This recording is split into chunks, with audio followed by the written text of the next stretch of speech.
বিসমিল্লাহির রহমানির রহিম। সুপ্রিয় শিক্ষার্থীবৃন্দ, আশা করি তোমরা অনেক বেশি ভালো আছো। আমার এসএসসি 26 এবং 27 ব্যাচের শিক্ষার্থীরা, তোমাদের সপ্তম অধ্যায় রসায়নের সপ্তম অধ্যায় রাসায়নিক বিক্রিয়া এই চ্যাপ্টারটা নিয়ে অনেক টেনশনে থাকো, অনেক প্যারার মধ্যে থাকো।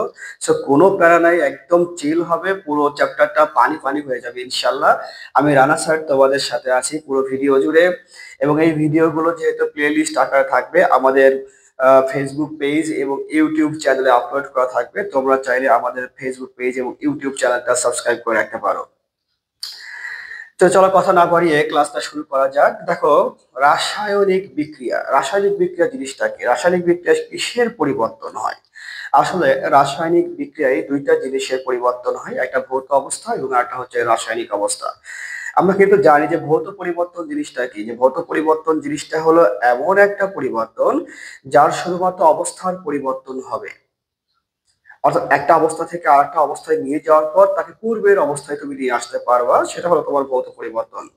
বাট রাসায়নিক পরিবর্তনের ক্ষেত্রে যেটা হবে, তুমি একটা অবস্থা থেকে অন্য একটা অবস্থায় নিয়ে যাওয়ার পর পূর্বের অবস্থায় তাকে ফিরিয়ে আনতে পারবে না।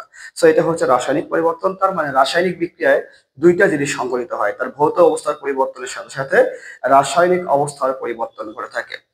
এবার দেখো যে রাসায়নিক বিক্রিয়া একে কয়েকটা ভাগে ভাগ করা যায়। একটা হলো দিকের উপর ভিত্তি করে, তাপের উপর ভিত্তি করে এবং ইলেকট্রন স্থানান্তরের উপর ভিত্তি করে। আমাদের এসএসসি তে এই পর্যন্তই আছে। সো তাপের উপর ভিত্তি করে বিক্রিয়াকে একমুখী এবং উভমুখী এই দুই ভাগে ভাগ করা যায়। তো একমুখী এবং উভমুখী বিক্রিয়াটাকে আমরা একটা সমীকরণের সাহায্যে শিখে থাকি। আমি যদি ক্যালসিয়াম কার্বনেটকে যদি হিট দিই, তাপ প্রয়োগ করি, তাহলে ক্যালসিয়াম অক্সাইড এবং কার্বন ডাই অক্সাইড উৎপন্ন হয়। কার্বন ডাই অক্সাইড যেহেতু গ্যাসীয় পদার্থ, সে কিন্তু আসলে কি হবে, উড়ে যাবে, বায়ুমণ্ডলে উড়িয়ে যাবে। সো কার্বন ডাই অক্সাইডটা যদি বায়ুমণ্ডলে উড়ে যায়, তোমার কাছে অবশিষ্ট থাকলো শুধুমাত্র ক্যালসিয়াম অক্সাইড। তুমি কি শুধুমাত্র ক্যালসিয়াম অক্সাইড থেকে ক্যালসিয়াম কার্বনেট মানে বিক্রিয়কে ফিরে আসতে পারবা? এই পাশে যারা থাকে তাদেরকে বলি আমরা বিক্রিয়ক, এবং এই পাশে যারা থাকবে তাদেরকে বলি আমরা উৎপাদ। সো ক্যালসিয়াম অক্সাইড থেকে ক্যালসিয়াম কার্বনেট পাওয়া সম্ভব না। কেন? কারণ কার্বন ডাই অক্সাইডটা কিন্তু আমার বাতাসে উড়ে গেছে। তো তুমি চাইলেও এই বিক্রিয়াকে আর পেছনের দিকে ফিরে আনতে পারবে না। সুতরাং এটাকে বলতে পারি যে একমুখী বিক্রিয়া। কেন বল? একদিকে সংঘটিত হচ্ছে, শুধু বিক্রিয়ক থেকে উৎপাদ, উৎপাদ থেকে বিক্রিয়কে আসে না। তাহলে একমুখী বিক্রিয়া কি? একমুখী বিক্রিয়ার সংজ্ঞা কিন্তু সমীকরণ থেকে তুমি এখন ইজিলি বলতে পারবা যে যে বিক্রিয়াটা বিক্রিয়ক থেকে উৎপাদে পরিণত হবে কিন্তু উৎপাদ থেকে বিক্রিয়কে পরিণত হবে না, সেই বিক্রিয়াকে বলা হয় একমুখী বিক্রিয়া। এখন দেখো উভমুখী বিক্রিয়াটা কি। আমি যদি এই বিক্রিয়াটাকে যদি খোলা পাত্রে না ঘটিয়ে এটাকে যদি বদ্ধ পাত্রে ঘটি, মানে এমন ভাবে ঘটাবো যেন কার্বন ডাই অক্সাইড বায়ুমণ্ডলে উড়ে যেতে না পারে, বদ্ধ পাত্রে যদি সংঘটিত করা যায়, তাহলে কার্বন ডাই অক্সাইড কিন্তু আর উড়ে যেতে পারবে না। তুমি চাইলে কি করতে পারবা, ক্যালসিয়াম অক্সাইড এবং কার্বন ডাই অক্সাইডকে পুনরায় ক্যালসিয়াম কার্বনেটে পরিণত করতে পারবা। So, এটা বলতে পারবো আমরা উভমুখী বিক্রিয়া। কেন?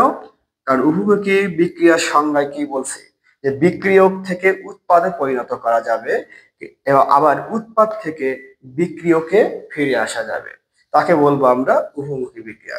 সো উভমুখী বিক্রিয়ার ক্ষেত্রে আমরা যেটা ইউজ করি, একটা তীর চিহ্ন ইউজ করব। উভমুখী ক্ষেত্রে আমরা দুই দিকে দুইটা তীর চিহ্ন ইউজ করে দিব। আহ তাহলে শর্ত থাকে, তোমরা একটা জিনিস জেনে থাকবা যে শর্ত থাকে যে যে কোনো বিক্রিয়াকে যদি তুমি উপযুক্ত পরিবেশে সংঘটিত করো, মানে শর্ত সাপেক্ষে, যে কোনো রাসায়নিক বিক্রিয়া উপযুক্ত শর্ত সাপেক্ষে কিন্তু উভমুখী বিক্রিয়া। এরপরে দেখো, আমার যে বিক্রিয়াটা আছে এই বিক্রিয়াটার নাম হচ্ছে তাপ উৎপাদী এবং তাপহারী বিক্রিয়া। মানে তাপের উপর ভিত্তি করে রাসায়নিক বিক্রিয়া দুই প্রকার। তো তাপ উৎপাদী বিক্রিয়াটা কি? যে রাসায়নিক বিক্রিয়ায় তাপের উৎপন্ন হয়, যে রাসায়নিক বিক্রিয়ায় কি উৎপন্ন হয়, তাপ উৎপন্ন হবে, তাকে বলবো তাপ উৎপাদী বিক্রিয়া। যেমন ধরো, আমি যদি এখানে নাইট্রোজেন এবং হাইড্রোজেনের সাথে বিক্রিয়া ঘটাই, তাহলে আমার কিন্তু উৎপন্ন হবে অ্যামোনিয়া, দুই অণু অ্যামোনিয়া উৎপন্ন হবে, পাশাপাশি 92 কিলো জুল তাপ উৎপন্ন হবে। যেহেতু এটা উভমুখী বিক্রিয়া, এটাকে আমরা কি করব, উভমুখী তীর চিহ্ন দ্বারা প্রকাশ করে দেব। খেয়াল করো, এই বিক্রিয়াটা সংঘটিত হওয়ার সময় আমার কিন্তু 92 কিলোজুল তাপ উৎপন্ন হয়েছে। সো আমি বলতে পারি না যেটা তাপ উৎপাদী বিক্রিয়া, অবভিয়াসলি বলতে পারি যেটা তাপ উৎপাদী বিক্রিয়া। আমরা তো জানি যে তাপ উৎপাদী বিক্রিয়া তাপ উৎপন্ন হয়। এবার তাপ উৎপাদী বিক্রিয়ার ক্ষেত্রে ডেল এইচ এর মানটা কেমন হয়? ডেল এইচ এর মানটা হবে মাইনাস। ডেল এইচ এর মান কি হবে? মাইনাস। তাহলে এখানে ডেল এইচ এর মান কত হবে? 92 কিলো জুল। এবার দেখো, তাপ হারি বিক্রিয়া কি? তাপ উৎপাদী বিক্রিয়ায় যদি তাপের উৎপন্ন হয়, তাপ হারি বিক্রিয়ায় নিঃসন্দেহে কি হবে? তাপের শোষণ ঘটবে। এবার দেখো যে নাইট্রোজেনকে যদি আমি অক্সিজেনের সাথে বিক্রিয়া ঘটাই, তাহলে আমার নাইট্রিক অক্সাইড উৎপন্ন হয়। এই বিক্রিয়াকে নাইট্রিক অক্সাইড এমনি উৎপন্ন হবে? এমনি এমনি উৎপন্ন হবে না। এই বিক্রিয়াতে তোমাকে বাইরে থেকে তাপ প্রয়োগ করতে হবে। কত তাপ প্রয়োগ করতে হবে? 180 কিলো জুল তাপ প্রয়োগ করতে হবে তোমাকে। 180 কিলো জুল তাপ যদি প্রয়োগ করি, তাহলে কিন্তু আমার নাইট্রিক অক্সাইড উৎপন্ন হবে। কথা ক্লিয়ার তো? তাহলে যদি তাপের শোষণ ঘটে, তখন আমরা বলি তাপ হারি বিক্রিয়া। সো তাপ হারি বিক্রিয়ার ক্ষেত্রে ডেল এইচ এর মানটা কি হবে? পজিটিভ। সো ডেল এইচ এর মান হবে প্লাস 180 কিলো জুল। এই বিক্রিয়ার ক্ষেত্রে 180 কিলো জুল তাপ তোমাকে বাইরে থেকে যোগ করতে হয়, সুতরাং ডেল এইচ এর মানটা হবে প্লাস 180 কিলো জুল। তাহলে একটা কথা এমসিকিউ এর জন্য খুব ভালো করে মনে রাখতে হবে যে তাপ উৎপাদী বিক্রিয়ায় ডেল এইচ এর মান ঋণাত্মক এবং তাপ হারি বিক্রিয়ায় ডেল এইচ এর মানটা হবে ধনাত্মক। এবার দেখি যে ইলেকট্রন স্থানান্তরের উপর ভিত্তি করে আমাদের বিক্রিয়াকে দুই ভাগে ভাগ করা যায়। একটা রেডক্স বিক্রিয়া আর একটা হচ্ছে নন রেডক্স বিক্রিয়া। সো রেডক্স বিক্রিয়া হলো জারণ বিজারণ বিক্রিয়া, অর্থাৎ এখানে কিন্তু ইলেকট্রনের স্থানান্তর ঘটে। একজন ইলেকট্রন গ্রহণ করলে তো আরেকজন ইলেকট্রন কি করে? সেটাকে গ্রহণ করে নেয়। কিন্তু নন রেডক্স বিক্রিয়ায় ইলেকট্রনের কোনো আদান প্রদান হয় না। সো রেডক্স কথাটা আসলে দুইটা শব্দ থেকে আসছে। এই রেডক্স কথাটা দুইটা শব্দ থেকে আসছে। রেডক্স, রেড কথাটা আসছে হচ্ছে রিডাকশন থেকে। আর রিডাকশন কথার অর্থ কি? রিডাকশন কথার অর্থ হলো বিজারণ। এবার তাহলে তুমি বলতে পারো স্যার অক্স কথাটা কই থেকে আসছে? হ্যাঁ, অক্স কথাটা আসছে হচ্ছে অক্সিডেশন থেকে। অক্সিডেশন। তাহলে খেয়াল করে দেখো যে রিডাকশনের রেড আর অক্সিডেশনের অক্স। এই অক্সিডেশন মানে হলো জারণ। তাহলে তুমি বলতে পারো না যে রেডক্স বিক্রিয়া বারেই হলো আবার জারণ বিজারণ বিক্রিয়া? হ্যাঁ, অ্যাকচুয়ালি তাই, যে রেডক্স বিক্রিয়া মানে হচ্ছে আবার জারণ বিজারণ বিক্রিয়া। এই রেডক্স বিক্রিয়ার মধ্যে আবার কয়েকটা প্রকারভেদ আছে, যে রেডক্স বিক্রিয়া আসলে কোনগুলো। জারণ বিজারণ বিক্রিয়া তুমি দেখে কিভাবে বুঝতে পারবা যে এটা জারণ বিজারণ বিক্রিয়া? একটা জিনিস তো দেখে আমরা অবভিয়াসলি বুঝতে পারবো যে ইলেকট্রনের স্থানান্তর যদি ঘটে, তাহলে সেটা নিঃসন্দেহে জারণ বিজারণ বিক্রিয়া। এছাড়াও সংযোজন, সংশ্লেষণ, বিয়োজন, প্রতিস্থাপন এবং দহন, এই প্রত্যেকটা বিক্রিয়াই কিন্তু আমার রেডক্স বিক্রিয়া। আর নন রেডক্সের মধ্যে আছে প্রশমন এবং অধঃক্ষেপণ বিক্রিয়া। এবার দেখো তাহলে সংযোজন বিক্রিয়াটা আসলে কি। সংযোজন বিক্রিয়ার জন্য তুমি একটা সমীকরণ দেখো, যে আমি যদি বলি যে ফেরাস ক্লোরাইডের সাথে ক্লোরিন সংযুক্ত হয়ে একটা যৌগ ফ্রি ক্লোরাইড তৈরি করেন, এটা কি সংযোজন বিক্রিয়া বলা যাবে না? হ্যাঁ, কারণ সংজ্ঞার মধ্যে আমরা কি বলছি যে জারণ বিজারণ বিক্রিয়ায় দুই বা ততোধিক রাসায়নিক পদার্থ পরস্পরের সাথে বিক্রিয়া করে একটা মাত্র যৌগ তৈরি করবে।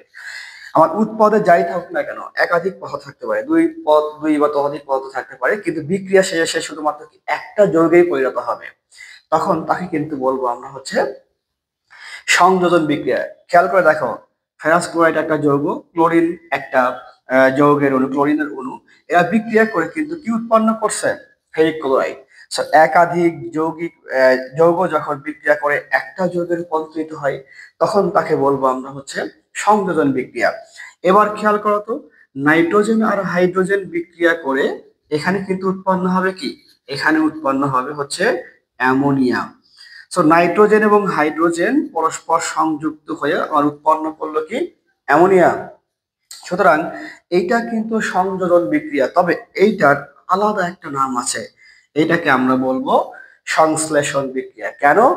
যদি শুধুমাত্র মৌলিক পদার্থ রাসায়নিক বিক্রিয়া অংশগ্রহণ করে, একাধিক রাসায়নিক পদার্থ মানে একাধিক মৌলিক পদার্থ রাসায়নিক বিক্রিয়ায় অংশগ্রহণ করে যদি একটা যৌগ তৈরি করে, তখন সেই বিক্রিয়াটাকে বলবো আমরা সংশ্লেষণ বিক্রিয়া। খুব ভালো করে মনে রাখতে হবে যে সংশ্লেষণ বিক্রিয়াটা সংযোজন বিক্রিয়া। কেন বলে একাধিক পদার্থ যুক্ত হয়ে একটা যৌগে তৈরি হয়েছে, এটা সংযোজন। বাট সংশ্লেষণ কেন? কারণ নাইট্রোজেনও মৌলিক পদার্থ, হাইড্রোজেনও মৌলিক পদার্থ। একাধিক মৌলিক পদার্থ পরস্পরের সাথে বিক্রিয়া করে যদি একটা যৌগ তৈরি করে, তখন তাকে বলবো আমরা সংযোজন বিক্রিয়া। বিয়োজন বিক্রিয়া জিনিসটা কি? সংযোজনের ঠিক উল্টো বিক্রিয়াটাই হচ্ছে কি আমার বিয়োজন বিক্রিয়া। কিভাবে? আমি যদি ক্যালসিয়াম কার্বনেটকে একটু আগেই বলছিলাম যে ক্যালসিয়াম কার্বনেটকে যদি উত্তপ্ত করি, তাহলে ক্যালসিয়াম কার্বনেট ভেঙে যাবে, বিয়োজিত হবে। বিয়োজন মানে হলো কি ভেঙে যাওয়া। সো ক্যালসিয়াম কার্বনেট কি হবে? ভেঙে গিয়ে উৎপন্ন করবে কি ক্যালসিয়াম অক্সাইড এবং কার্বন ডাই অক্সাইড। তাহলে একটা মৌল ভেঙে একটা যৌগ ভেঙে এখানে দুইটা যৌগ তৈরি হয়েছে। সো এটাকে বলতে পারি আমরা হচ্ছে বিয়োজন বিক্রিয়া। এবার তাহলে প্রতিস্থাপন বিক্রিয়াটা কি? প্রতিস্থাপন বিক্রিয়া হচ্ছে যখন একটি অধিক সক্রিয় মৌল একটা কম সক্রিয় মৌলকে সরে দিয়ে তার জায়গা দখল করবে, তখন তাকে আমরা বলবো প্রতিস্থাপন বিক্রিয়া। কথাটা একদম ক্লিয়ার হয় মাথায় রাখো। একটা অধিক সক্রিয়তা সিরিজে যার অবস্থানটা আগে আছে, সে কিন্তু একটা কম সক্রিয় মৌলকে সেখান থেকে সরিয়ে দিয়ে নিজে যার জায়গা দখল করবে। কেমন সেই বিক্রিয়াগুলো হতে পারে? যেমন ধরো জিঙ্ক যোগ সালফিউরিক অ্যাসিড H2SO4, জিঙ্কের সাথে যদি সালফিউরিক অ্যাসিডের বিক্রিয়া ঘটায়, তাহলে এখানে আমার উৎপন্ন হবে কি জিঙ্ক সালফেট প্লাস হচ্ছে হাইড্রোজেন। এখন খেয়াল করে দেখো, এই সালফেট মূলকের সাথে আমার কি ছিল? হাইড্রোজেন।